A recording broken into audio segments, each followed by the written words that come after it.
The restaurant was dimly lit, the kind of place where money whispered rather than screamed. A single candle flickered on the table, casting shadows over Richard's face, as he spoke about a business deal I had no real interest in. The tablecloth was crisp, the silverware gleamed under the ambient glow of the chandelier, and the scent of aged wine mingled with the faint aroma of seared steak being served at a table nearby. He was talking, but I wasn't listening. Instead, I was watching. Studying the way he held his fork, the way he leaned back with confidence, the way he exuded control over the world around him.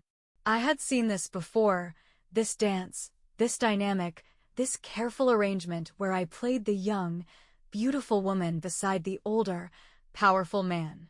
It was a game I had mastered, a game I thought I wanted to play. Richard reached across the table and placed his hand over mine. "You're quiet tonight, Maya." I looked up, offering the soft smile I knew would ease his concern. "Just enjoying the moment." He squeezed my hand. "I like that about you. You don't need to fill the silence." I swallowed the lump in my throat. If he only knew how much silence terrified me. There was something about this evening that felt heavier than usual. The weight of the expectation, of the unspoken roles we had both fallen into. Richard was successful, self-assured, and used to getting what he wanted. And I was someone who had spent a lifetime perfecting the art of being wanted. The waiter arrived with our entrees, setting Richard's medium-rare steak in front of him, and my carefully curated meal, a salmon fillet with roasted vegetables, in front of me. I picked up my fork, twirling a piece of asparagus between my fingers as Richard launched into another story about his latest deal. 7 figures, he said, swirling the deep red liquid in his wine glass. It was all about knowing the right people, making the right moves at the right time. He smiled at me, as if expecting admiration. I mirrored his smile, the way I had learned to do over the years. "That's incredible," I said, the words leaving my mouth automatically. Was I impressed? Maybe once, in the beginning. When I first met Richard, I had been drawn to his confidence, his ability to command a room, the way he never seemed uncertain or lost. He was everything I had ever searched for in a man, stable, secure, successful. But now, as I sat across from him in the dim glow of the restaurant, I felt something shift inside me. The admiration I once had was fading, replaced by something more insidious. A quiet, creeping realization that I wasn't here for him. I wasn't here for the conversation, or the affection, or even the security. I was here because it was familiar. Because this was the only kind of love I knew how to accept. The clink of Richard's knife against his plate brought me back to the present. He was watching me now, his expression unreadable. "Maya," he said, his voice softer now. "Are you happy?" The question caught me off guard. It was rare for Richard to ask something so direct, something so human. I hesitated, my fork hovering over my plate. Of course, I lied. He studied me for a moment before nodding, seemingly satisfied. "Good," he said, taking another sip of wine. "I just want to make sure you have everything you need." "Everything I need." The words echoed in my head as I forced another bite of food down my throat. Richard had given me so much, lavish dinners, expensive gifts, vacations in places I had only dreamed of visiting. And yet, the more he gave, the emptier I felt. Because what I needed wasn't something money could buy. I needed something I had lost a long time ago, something I had been searching for in every relationship, every fleeting moment of affection. I needed my father. I set my fork down, my appetite gone. Richard continued talking, unaware of the storm brewing inside me. And as I sat there, surrounded by wealth and comfort, I realized the terrible truth I had been running from for years. No matter how much I surrounded myself with men like Richard, no matter how much I tried to fill the void inside me, I was still that little girl waiting by the window, wondering when her father was coming home. When I was 8 years old, my father told me he'd be right back. It was a warm evening, the kind where the sky burned in shades of orange and pink, and the air smelled like jasmine and dust. The fading sunlight cast long shadows across the worn pavement as I sat on our porch, my legs swinging over the edge, watching my father pull on his worn leather jacket. He looked at me and smiled, kneeling down so we were eye level. "I'll be back in a jiffy," he had said, his voice light, almost playful. "You be good for your mom, okay?" I nodded, beaming up at him, believing every word he said. Why wouldn't I? He was my dad. Fathers didn't just leave. But mine did. I remembered standing by the window, my small fingers pressing against the cool glass, watching his silhouette disappear down the street. The sound of his boots against the pavement faded until there was nothing left but the chirping of cicadas and the distant hum of traffic. I waited. Hours. Days. Weeks. Until waiting turned into forgetting. Until forgetting turned into pretending it didn't matter. Only it did. For the first few nights, I would sneak out of bed and curl up on the couch, waiting for the jingle of his keys in the lock, for the deep rumble of his voice, telling me to go back to sleep. But the house remained silent. My mother never spoke of him. She moved around our small home with a tightness in her shoulders, as if she were carrying a weight she refused to put down. I asked about him once, and her expression turned to stone. "He's gone, Maya," she said simply. "Don't waste your time waiting." But how could I not? He had promised. The weeks stretched into months, the months into years. And somewhere along the way, I stopped waiting by the window. But I never stopped looking for him. Not really. I searched for him in every face of an older man who smiled at me kindly, in every deep voice that reminded me of the bedtime stories he used to tell, in every promise a man ever made me. I was 10 years old the first time I saw him again, by accident, in a crowded grocery store. My mother had sent me to grab a carton of milk, and as I rounded the corner, I saw him standing in line at the checkout, a basket in one hand, his other drumming against the counter impatiently. My breath hitched. My hands trembled. "Dad?" He turned, his brows furrowing in confusion before recognition dawned in his eyes. And then guilt. A flicker, so quick I almost missed it. "Maya?" His voice was softer than I remembered, weaker. I took a step forward, my heart pounding so hard I thought my ribs might crack under the weight of it. "Where have you been?" He hesitated, glancing around as if looking for an escape. Maya, sweetheart, Then, just as quickly as I had found him, he was gone. He muttered something about running late, about calling me soon.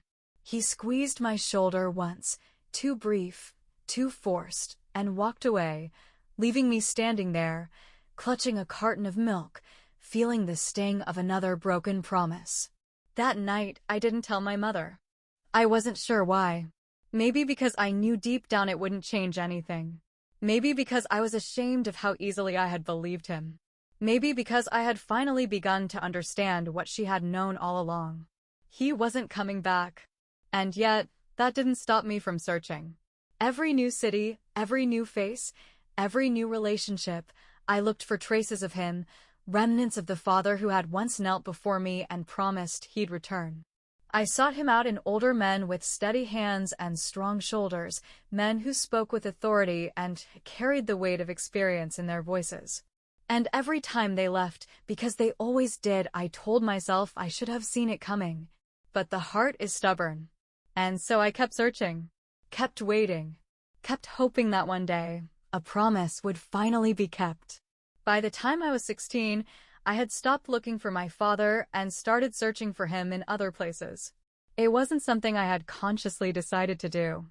I didn't wake up one morning and say, "Today I will find someone to replace him." No, it was more insidious than that. It was like a quiet whisper in the back of my mind, a force that pulled me towards older men like a moth to a dimly lit street lamp. Familiar. Safe. Or at least, that's what I told myself. The first time, it was a teacher's assistant at my school. He wasn't much older, maybe 22 or 23, but at 16, that felt like an eternity of difference. He had dark, thoughtful eyes and a voice that held just the right amount of authority.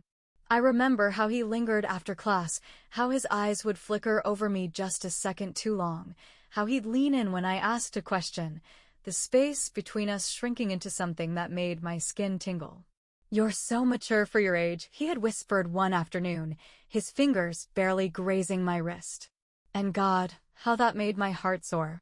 I soaked in every word, every lingering glance, every seemingly innocent touch. Because for a brief moment, I felt seen.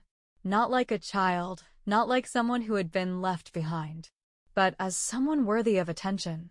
But he left, just like my father had. It didn't end there. Then there was Daniel. Then Christopher. Then Mark. Older, wiser, always possessing something I thought I needed: attention, validation, security. The cycle continued, though I never recognized it for what it was. I wasn't reckless. I was searching. Searching for something I couldn't name. Something I had lost. I had friends my age, of course, but I never took them seriously. The way they giggled over boys, the way they swooned over love notes passed in the hallways, it all seemed so small, so meaningless. What could a 17-year-old boy offer me? A ride in his mom's car? A hastily scribbled poem in the margins of his notebook?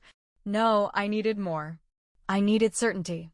I needed a man who knew what he wanted, someone who could make me feel safe in a way my father never did. But what I didn't realize then was that I wasn't finding safety. I was finding control. And I was always on the losing end of it. The first time it truly dawned on me, I was 20, sitting in the passenger seat of my boyfriend's car. He was 35, a businessman, a provider. He took me to expensive restaurants, whispered promises over candlelit dinners, and called me his little girl in a way that made my stomach twist, not with revulsion, but with something else. Something that made me feel wanted. That night, as he talked about his investments and the house he was building, I looked out the window and saw my reflection staring back at me. And for the first time, I asked myself, what am I doing here? I thought about my father. About the ghost of him that still lingered in the corners of my mind. About the way I had spent my entire life reaching for something that would never reach back. But even as I thought it, I knew I wouldn't leave. Not yet. Richard entered my life like a well-rehearsed performance, polished, deliberate, and intoxicating. I was 27 when I met him at a charity gala. The room was dripping in opulence, the air thick with the scent of expensive colognes and champagne bubbles bursting in delicate flutes. Richard was standing by the bar, laughing at something a colleague had said, his presence effortless yet commanding. He was older, mid-40s, maybe, but he carried himself like a man who had conquered the world twice over and was now content with simply watching others try. His suit was tailored to perfection, his silver-streaked hair combed back with precision, and his deep voice carried a certainty that was impossible to ignore. The moment his eyes met mine, I knew. This was a man who could distract me from the ghosts of my past. Richard had a way of making me feel like I was the only person in the room. He listened when I spoke, his gaze never wavering, his responses measured and thoughtful. Our conversations were always peppered with moments of laughter, shared secrets, and the slow unraveling of our carefully curated personas. He took me to places I had only seen in movies, weekend getaways to the Amalfi Coast, private dinners on rooftops overlooking the city skyline, shopping trips where price tags became irrelevant. With him, I didn't have to think about the past. I didn't have to acknowledge the gaping hole my father had left in my heart. Because Richard was filling it. Or at least, he made me believe he was. He liked control. It was evident in the way he ordered my drinks before I had a chance to, the way he draped his arm over my shoulder possessively when other men looked in my direction, the way his praise always had an undercurrent of ownership. "You're exquisite," he would murmur into my ear, his fingers tracing lazy patterns on my skin. Mine.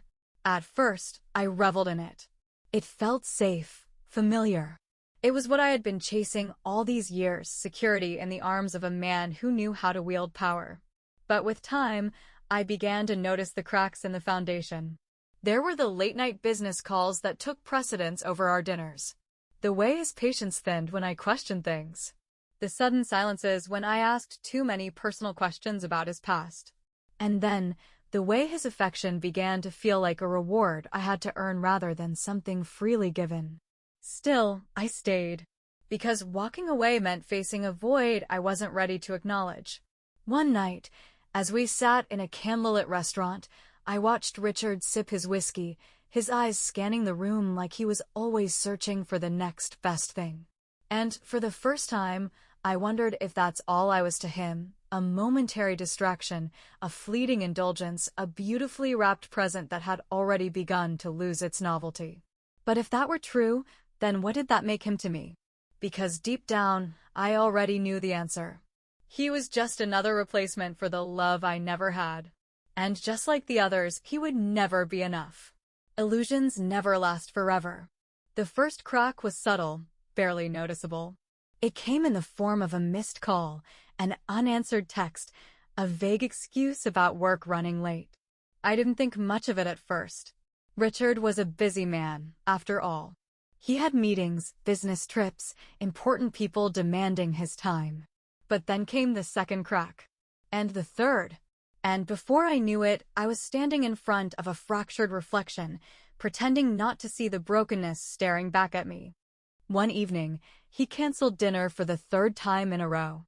I had dressed up, picked out a wine I thought he would like, even made reservations at that little Italian place he had mentioned weeks ago. But an hour before I was supposed to meet him, he called. Something came up. His voice was curt, indifferent. "We'll do it another time." I stared at my own reflection in the mirror, makeup perfectly applied, hair curled just the way he liked it. I had done everything right. So why did I feel so foolish standing there alone? That night, I poured myself a glass of the wine I had picked out for us, sat on my couch, and let the silence swallow me whole. More cracks appeared in the weeks that followed. The way his kisses became hurried, obligatory. The way he stopped reaching for my hand in public. The way he seemed preoccupied when we were together, his mind always elsewhere, his phone always within arm's reach. And yet, I still held on. Because admitting it was over meant admitting something far worse, that he had never really been mine to begin with. One afternoon, I found myself scrolling through old pictures on my phone, smiling photos of us in Santorini, Paris, Manhattan rooftops. I stared at them, trying to remember what it had felt like in those moments, whether the warmth had ever been real or if I had simply imagined it. A notification interrupted my thoughts. A text from him. "Richard, can't make it tonight. Something urgent. We'll make it up to you." I didn't respond. Instead, I threw my phone onto the couch, grabbed my coat, and walked out the door. I didn't know where I was going. I just knew I couldn't sit there waiting for a man who had already left me in every way that mattered. I ended up at the restaurant where we had our first date. The hostess recognized me, led me to a quiet table near the window. "Will he be joining you soon?" she asked with a polite smile. I hesitated, then shook my head. "No, I'm dining alone." As the evening passed, I realized something. I didn't feel lonely. For the first time in a long time, I wasn't waiting for him. I wasn't checking my phone, hoping for an apology that would never come. I wasn't filling my glass with empty promises. The cracks in the foundation had spread too wide to ignore. And, for the first time, I was ready to let it all collapse. The morning after I dined alone, I woke up to the soft glow of sunlight filtering through my window. The weight on my chest that had been there for months felt lighter, though not entirely gone. The absence of Richard's usual morning text, a simple, "Good morning, beautiful," was a quiet confirmation that things were unraveling, that the illusion I had clung to was finally slipping through my fingers. But maybe that wasn't a bad thing. I spent the day wandering aimlessly through the city, stepping into small boutiques, sipping on overpriced coffee, watching people who seemed to exist in a world far removed from my own. There was something oddly comforting about being alone, about realizing that I could move through the day without having to check my phone for his approval, without adjusting my plans to fit into his unpredictable schedule.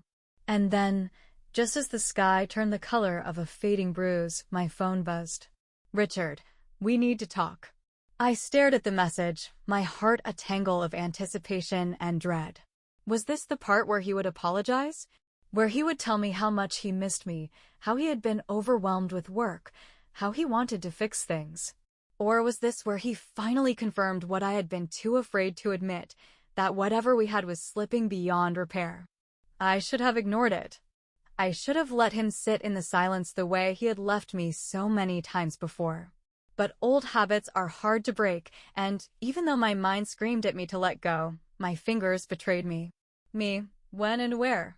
He chose our usual spot, the bar at the corner of 5th and Elm, the place where we had first met, where he had once looked at me as if I were the most fascinating person in the world. As I walked in, the scent of whiskey and leather greeted me, wrapping around me like an old, familiar ache. He was already there, sitting in the booth we always shared, his fingers drumming an absent-minded rhythm on the table.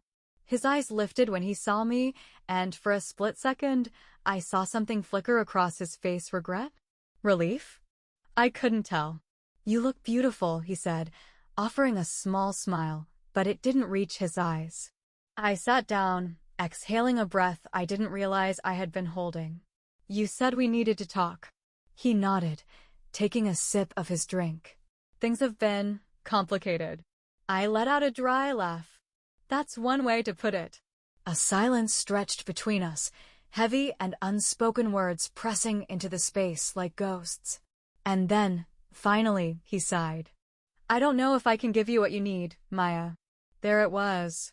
The truth, hanging between us like a fraying thread, fragile and inevitable. I should have felt devastated. I should have begged him to reconsider, to fight for me, for us. But instead, a strange sense of clarity settled over me. This was the moment I had been avoiding, the moment I had spent months trying to outrun. And yet, sitting there across from him, I realized something. I didn't need him to give me anything. I had spent so long chasing after men who made me feel like an afterthought, trying to stitch together the pieces of a broken past with the fleeting affection of someone who would never stay. But I was done. Done waiting. Done making excuses. Done pretending that love was something I had to beg for. I pushed my chair back, standing before he could see the tears threatening to spill over. "I think you're right." His brows furrowed, as if he hadn't expected me to agree so easily. "Maya." I shook my head, offering him a small, sad smile. "Goodbye, Richard." And just like that, I walked away. The night air was crisp against my skin as I stepped outside, the city humming around me, alive and indifferent. I inhaled deeply, feeling something shift within me, something long overdue. For the first time in a long time, I wasn't running towards something or someone. I was finally walking away. The days after walking away from Richard felt surreal. The weight I had been carrying for months or maybe years had lightened, but it hadn't disappeared. I wasn't entirely free. Instead, I found myself wandering through a fog of emotions I couldn't quite name, each step away from him feeling like a step towards something I still wasn't ready to face. For the first time in a long time, there was no distraction. No man to pour my attention into, no relationship to obsess over, no illusion to uphold. And in the silence that followed, I could hear it, the whisper of an old wound that had never truly healed. My father. I had spent so much of my life searching for him in other people, in older men with steady hands and powerful voices, in lovers who promised security but delivered only temporary comfort, in Richard, who had been nothing more than a stand-in for something I couldn't even name. And now, without him, without anyone, I was left with only myself. And the past I had buried beneath years of trying to replace what had been lost. It was time to stop running. One afternoon, I sat down on my couch, an untouched cup of tea growing cold beside me, and I did something I hadn't done in years. I searched for him. My hands trembled as I typed his name into the search bar. It had been so long. Would he even be alive? Would he have a new family, a new life, one where I had never existed? I braced myself for whatever I would find, for the confirmation that he had moved on without me. But what I found instead made my breath catch in my throat. An address. A phone number. A single photograph, grainy and outdated, but unmistakably him. He was within reach. For days, I debated what to do. I told myself I didn't need this, that I had already moved on, that confronting him wouldn't change the years of absence. But another part of me, the part that still saw herself as the little girl waiting by the window, knew that wasn't true. I needed to see him, even if just once. And so, on a crisp autumn morning, I found myself standing in front of a modest house in a quiet neighborhood, my heart hammering against my ribs. The wind carried the scent of fallen leaves and damp earth, grounding me in the present even as my mind screamed at me to turn back. But I didn't. I raised my hand and knocked. The seconds stretched into eternity. And then, the door opened. There he was. Older. Grayer. Lines creased across his face, deeper than I remembered, evidence of years I had not been part of. His eyes widened when he saw me, recognition flickering through them like the first hint of dawn breaking through a dark sky. "Maya?" His voice was rough, hesitant, filled with something I couldn't quite place. I swallowed the lump in my throat. "Hi, Dad." For a moment, he just stared at me. And then, just as I had always feared and always hoped, his expression crumbled. And he whispered, "I'm so sorry." The past had finally caught up with us. The words hung in the air between us, fragile and uncertain. I had imagined this moment 1,000 times. I had pictured myself storming in, hurling accusations, demanding explanations. Or maybe collapsing into his arms, finally hearing the words I had waited decades for. But now, standing in front of him, all of those fantasies vanished. All that was left was the quiet truth of two people who had been separated for too long. His hand trembled as he gestured for me to come inside. I hesitated for only a second before stepping over the threshold. The house smelled faintly of coffee and dust, lived in but lonely. The furniture was simple, functional. A single framed photo sat on a bookshelf, a much younger version of my father, standing next to a woman I didn't recognize. Not my mother. A different life. A different version of him. He motioned for me to sit on the worn-out couch, but I remained standing, arms crossed over my chest, bracing myself for whatever came next. "Maya, He exhaled slowly, running a hand through his graying hair. "I don't know where to start." I gave a short, humorless laugh. "You could start with why you left. Or maybe why you never came back. That seems like a good place." He flinched at the bitterness in my voice, but nodded. "I deserve that." Silence stretched between us, thick and suffocating. He looked down at his hands, fingers twisting together. "I was a coward, Maya. I left because I thought I was doing what was best for you and your mother. I thought I would come back when I had something to offer, but time slipped away, and the longer I stayed away, the harder it was to face you again." "That's not an excuse," I said, my voice sharper than I intended. "You don't get to decide what's best for me. You don't get to disappear and pretend that's some kind of noble sacrifice. Do you know what it was like growing up without you?" His eyes were wet, but I didn't let myself feel sympathy. "Not yet." "I know," he said. "I know I hurt you. I hate myself for it. But I never stopped thinking about you, Maya. I never stopped loving you." A lump formed in my throat, but I forced it down. Love isn't just a feeling, it's actions. "And you? You didn't act like a father." He swallowed hard, nodding. "You're right. I failed you. And I don't expect forgiveness. But I'm here now, and if there's any way I can make it up to you, I want to try."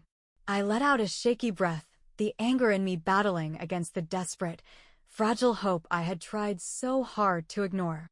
"I don't know if you can make it up to me," I admitted. "But I came here for answers. So start there. Tell me everything." And so he did. For hours, we sat in that small, dimly lit house as he unraveled the years I had missed, the reasons he had stayed away, the regrets that had eaten away at him. It wasn't a perfect apology. It didn't erase the pain. But it was real. And maybe, just maybe, it was a start. The hours slipped by as my father spoke. The words came slowly at first, as if he were afraid I might disappear if he said the wrong thing. But I didn't leave. I listened. And with each sentence, with each story he told, the walls between us cracked just a little more. He told me about the years after he left, how he had bounced from job to job, city to city, always promising himself that once he was stable, he would come back. But stability had been elusive, always just out of reach. And so he had kept going, further and further away, until coming back felt impossible. I wanted to scream at him. I wanted to tell him how selfish that was, how cruel. But I didn't. Not yet. Instead, I let him talk. It was strange, hearing his regrets out loud. I had spent years wondering if he had ever thought about me, if he had ever felt guilty for leaving. Now, I had my answer. The guilt was etched into his face, woven into every syllable he spoke. Eventually, the conversation drifted into silence. I stared at the cup of tea he had given me, my fingers tracing patterns along its rim. The anger was still there, sitting just beneath my ribs, but something else had settled in, too, something that felt dangerously close to understanding. He cleared his throat. Maya, I don't expect us to fix this overnight. I don't even know if we can fix it at all. But I want to try, if you'll let me.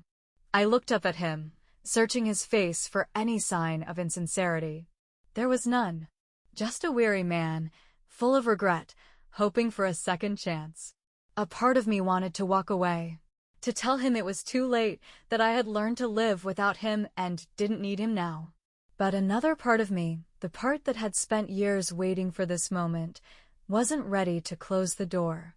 I don't know how to do this, I admitted. His lips pressed into a thin line, and he nodded. Neither do I. We sat in silence for a long time, neither of us knowing what to say next. But for the first time in years, we were in the same room, speaking the same truth. It wasn't a resolution. It wasn't forgiveness. But it was a start. The days that followed our conversation were tentative, like walking across a frozen lake, unsure if the ice would hold. I wasn't sure how to be around him, and I could tell he wasn't sure either. Every interaction felt fragile, as though one wrong step could shatter whatever progress we had made. We started small. One morning, he called me not for anything urgent, just to say good morning. It felt strange, hearing his voice through the phone, the kind of casual, everyday conversation we had never had. "How's your day looking?" he asked. I hesitated before answering. "Busy, but manageable." "You?" "The same. But I was thinking, would you like to grab lunch this weekend?" No pressure, just a meal. It took me longer than it should have to answer. "Okay. Yeah, that sounds fine." I could almost hear the relief in his exhale. "Great. You picked the place." That Saturday, we met at a small cafe on the quieter side of town. He was already there when I arrived, seated at a table by the window, his fingers drumming nervously on the tablecloth. When he saw me, he stood too quickly, nearly knocking over his glass of water. "Maya," he said, a little breathless. "You came." "I said I would, didn't I?" I replied, sliding into the chair opposite him. The conversation was slow at first, filled with small talk and awkward pauses. But then, somehow, it became easier. He asked me about work, about my life, about things that had nothing to do with the past. And for once, I let myself answer without resentment weighing down every word. At one point, he chuckled at something I said. It was quiet, barely there, but it startled me. I couldn't remember the last time I had heard him laugh. "What?" I asked, raising an eyebrow. He shook his head. "It's nothing. It's just, I've missed this." I wanted to tell him that he had no right to miss something he had abandoned, that it wasn't fair for him to act like this was normal. But I didn't, because deep down I knew that I had missed it too. By the time we finished our coffee, the ice between us had thinned, not completely gone, but no longer threatening to break beneath our feet. As we stepped outside, he hesitated. "Would it be okay if I called you again? Maybe we could do this again sometime." I looked at him, really looked at him, and saw the hope in his eyes. The years of regret, the longing to repair what had been broken. I exhaled slowly. Yeah, we could do that. It wasn't a promise. It wasn't a guarantee. But for now, it was enough. The days after our lunch felt different. Not lighter, exactly, but less heavy. It was as if some unseen weight had shifted, not gone, but repositioned, made easier to carry. We weren't close, not yet, but the awkward formality was softening. And, in a way, that scared me. I had spent years defining myself by his absence. What would it mean if he were suddenly here? I told myself not to overthink it. Just take it one step at a time. One conversation at a time. One meal at a time. So when he called again a week later, I answered. Hey, I said, balancing my phone between my shoulder and ear as I tidied up my apartment. Hey, Maya, he said, his voice more certain than before. I was wondering if you'd be up for a drive this weekend. Just you and me. A drive. It sounded so simple. But there was a time when even hearing his voice had felt impossible, and now here he was, asking me to sit in a car with him for hours. Where to? I asked cautiously. No real destination. Just a drive. Someplace quiet. Maybe the coast. I hesitated, but then I heard something in his voice, not desperation, not guilt, but hope. And something inside me, something that had been locked away for years, cracked just a little more. Okay, I said. Let's do it. The morning was crisp when he pulled up outside my apartment. His car was older than I expected, well-maintained but worn in, like something he had kept for years. I slid into the passenger seat, and for a moment, neither of us spoke. Ready? He asked finally. I nodded. Yeah. We drove in silence for the first half hour. Not an uncomfortable silence, just the kind that settles between two people who aren't sure what to say. I watched the world blur past the window, buildings giving way to trees, trees giving way to open sky. Eventually, he spoke. You remember the road trips we used to take? I turned to look at him. We only took 2. He smiled a little, keeping his eyes on the road. Yeah, but you were 7. You made it seem like we had crossed the whole country. I scoffed. Well, when you're 7, an hour in a car feels like an eternity. True, he admitted. But you loved it. You'd press your face against the window and point at every little thing. Look, Dad. A cow. Like you'd never seen one before. I laughed before I could stop myself. I don't remember that. I do, he said. I remember all of it. Something about that settled in my chest, warm and unexpected. We stopped at a roadside diner for coffee, and for the first time, it felt natural. The conversation wasn't forced. We talked about nothing and everything, the weather, my job, the books we had read recently. It was simple. It was good. But there was still so much left unsaid. As we got back in the car and continued our drive, I watched him carefully. His hands on the wheel. The way his fingers tapped lightly against it. The lines on his face deeper now, but familiar.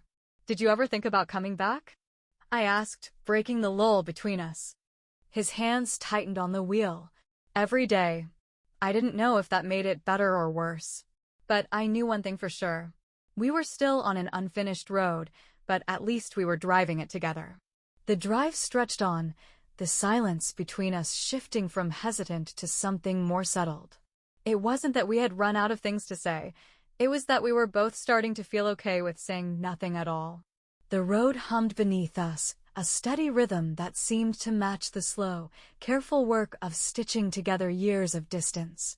I stole glances at him now and then, catching the way his fingers flexed against the wheel, the way his eyes darted toward me as if checking to make sure I was still really there. And I was. For the first time in a long time, I was.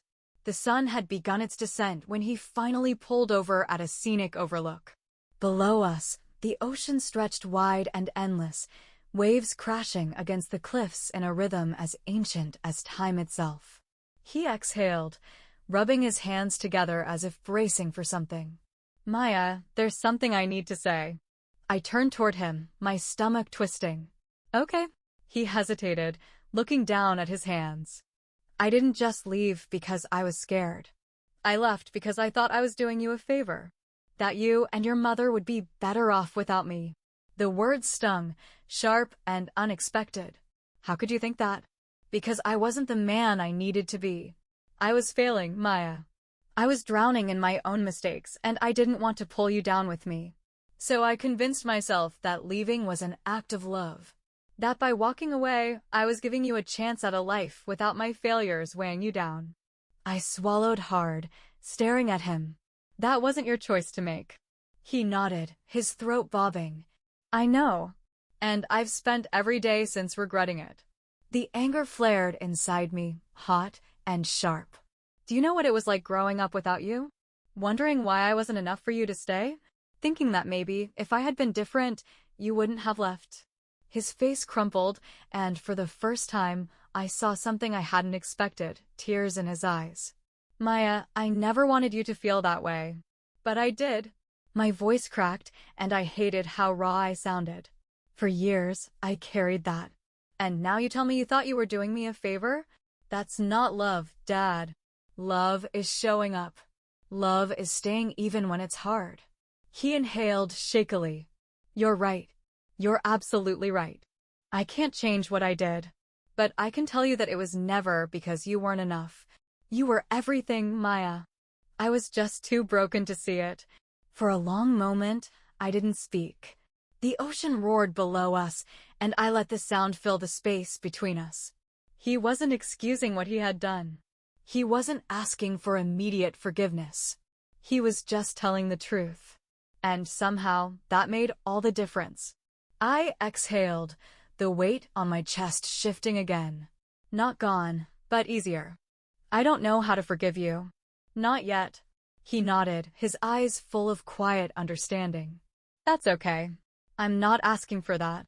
I'm just asking for a chance to try. I looked at him then, really looked at him. And for the first time, I saw not just the man who had left, but the man who was trying to stay. Maybe, just maybe, that was a start.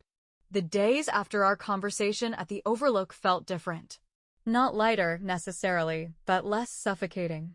The space between us had shifted from a chasm of resentment to something more uncertain, something resembling the first fragile steps of rebuilding. I wasn't ready to forgive him. Not yet. But I wasn't ready to walk away either. He called more often, and for the first time in years, I answered. The conversations were still careful, still riddled with unspoken things, but at least they were happening. One afternoon, he sent me a text. Dinner this Friday? My treat. I stared at the message for a long time before replying. Okay. Friday came, and for the first time in years, I found myself standing outside a restaurant waiting for him. He arrived a few minutes late, looking nervous, but smiling. Hey, Maya. Hey, I said, shifting awkwardly before following him inside. The restaurant was small but cozy, the kind of place where people knew each other. It reminded me of the places my mom used to take me when I was a kid. Places where we never had to worry about an empty seat across from us. We sat down, and for the first few minutes, conversation was light. He asked about work, about the books I was reading, about anything except the past. And then, halfway through the meal, he hesitated. I know I can't make up for lost time, he said. But I want to try, if you'll let me. I studied him, trying to gauge if this was another empty promise, another fleeting attempt that would end in disappointment. But his eyes, older, sadder than I remembered, held something different this time. Trying means consistency, Dad. It means you don't just show up when it's convenient. It means you keep showing up. His jaw tightened slightly, but he nodded. I know. And I will. I wanted to believe him. A part of me already did. As dinner ended, we stepped outside, the night air cool and crisp. Want a ride home? He asked. I thought about it for a moment before shaking my head. I think I'll walk. He nodded, stuffing his hands into his jacket pockets. Can I call you tomorrow? I exhaled, the lump in my throat unexpected. Yeah, it wasn't forgiveness. It wasn't even close. but it was something. And for now, that was enough. Days turned into weeks, and the fragile connection between us held.